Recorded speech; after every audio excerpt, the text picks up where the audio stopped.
후회한 게 뭐였냐면 이걸 그때 알았더라면 이라는 후회가 남더라고요. 저는 5년 전에 생애 최초 대출을 받아서 첫 아파트를 샀습니다. 지금은 어떻게 됐을까요? 결론부터 말씀드리면 제가 산 아파트의 현재 시세는 2억 8천만 원 정도로 저는 총 6천만 원의 손실을 보게 되었습니다. 인생에 한 번밖에 못 쓰는 정말 좋은 기회라고는 하는데 그 기회를 엉뚱하게 잘못 쓰면 자산이 오히려 줄어들더라고요. 그러면 여기서 궁금해 하실 거예요. 그냥 대출 받아서 집 사면 되는 거 아닌가? 뭘 어떻게 했길래 저렇게 망했다고 얘기를 하지? 그래서 제가 그거에 대해서 어떤 실수를 했는지 바로 말씀드리도록 하겠습니다.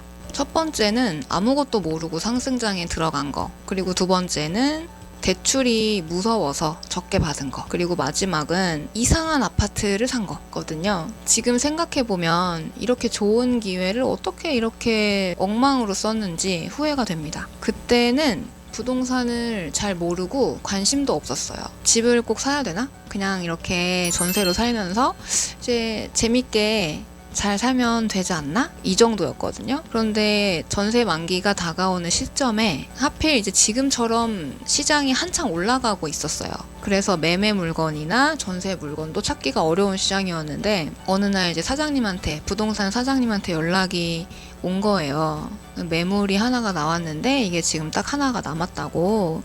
그래서 보러 갔죠. 그런데 지금 생각해보면 제가 다른 집을 많이 보고 비교해본 것도 아니었어요. 그냥 집 한번 이렇게 보고 너무 좋다, 너무 괜찮다 이러고 바로 계약을 해버렸습니다.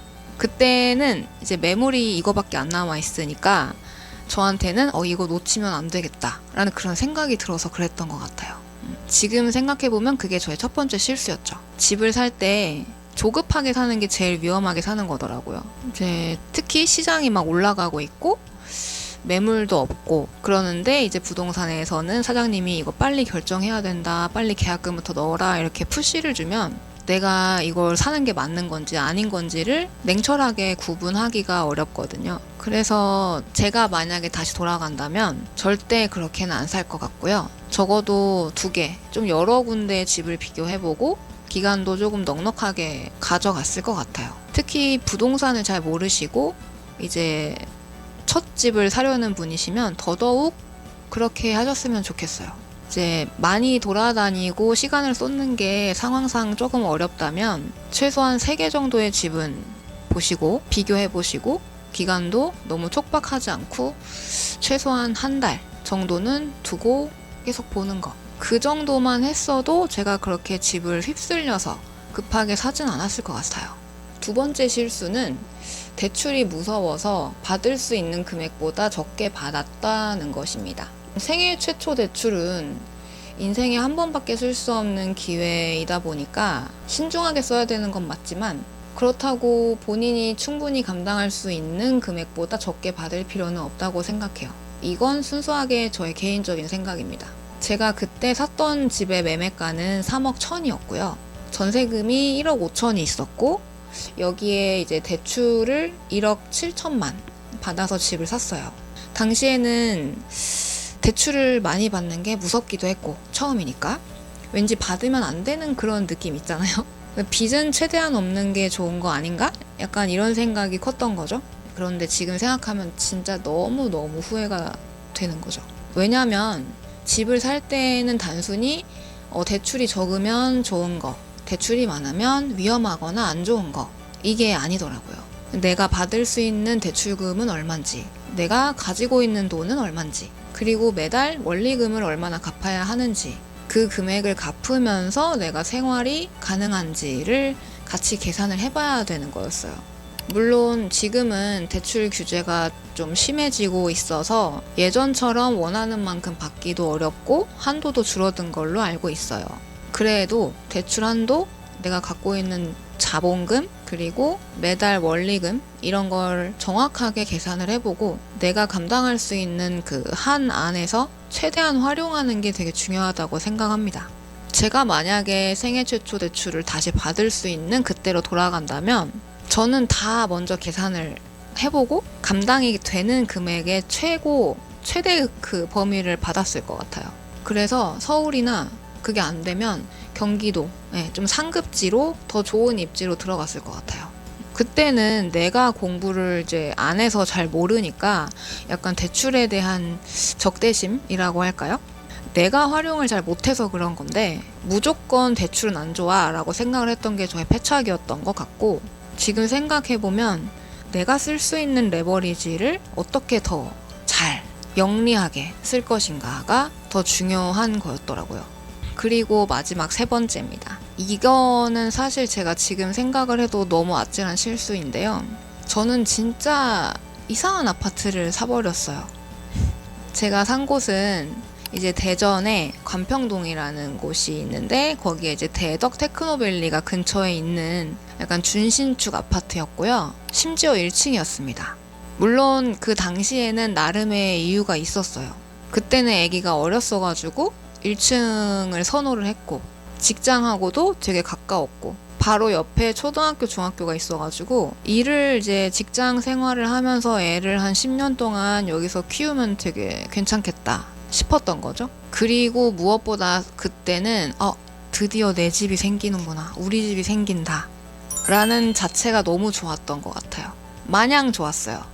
주변에서 야, 그 집은 별로 안 좋은 것 같아 라고 말해주는 사람이 한 명도 없었고, 근데 이제 지금은 누가 그렇게 그런 집 산다고 하면 제가 도시락 싸들고 가서 말리겠죠. 근데 이제 문제는 살 때가 아니더라고요. 팔 때 안 팔리더라고요. 정말 너무 뭘 어떻게 해도 너무 안 팔려서 결국에는 세입자, 거기 이제 계셨던 세입자 분한테 가격을 한 5천만 원 정도 후려치기를 당하고 2억 5천에 눈물을 머금고 팔았습니다. 당시에는 제가 급하게 팔아야 했던 이유가 있어서, 사정이 있어서 어느 정도 디스카운트가 들어간 건 맞아요. 그런데 지금 생각을 해보면 애초에 내가 집을 살 때 로얄동이나 로얄층이나 뭔가 사람들이 좋아하는 입지나 그런 것들을 조금 신경을 써서 샀다면 이렇게까지 가격을 후려치기 당했을까라는 생각이 들긴 하죠. 그때는 저도 집을 처음 사는 거였기 때문에 내가 살면 좋지, 우리 가족만 편하게 지내면 좋은 집이라고 생각을 했어요. 직장 가깝고 학교 가깝고 1층이지만 필로티 구조였고 뭐 이런 것들. 그런데 집은 그게 아니더라고요. 그때는 몰랐어요.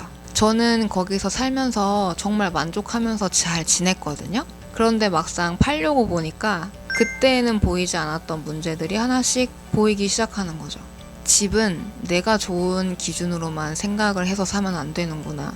그러니까 내가 좋아하는지도 중요하지만 다음에 이 집을 살 사람도 좋아할 만한 집인지, 많은 사람들이 선호하는 입지나 동, 층인지, 나중에 팔아야 할 때 다른 집들하고 비교해서 경쟁력이 있는지를 같이 봐야 됐던 거예요. 저는 이거를 팔아보고 나서 깨달았어요.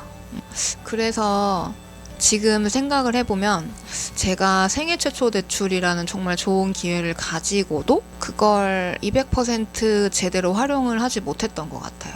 충분히 비교해보고 산다. 급하게 사지 않는다. 대출 부분에서는 내가 감당이 되는지 계산을 해보고 감당 가능한 선 안에서 대출을 받는다. 좋은 입지에 사람들이 좋아하는 아파트를 골라서 산다. 제가 직접 망해보고 나서야 알게 된 것들을 이렇게 정리해봤습니다.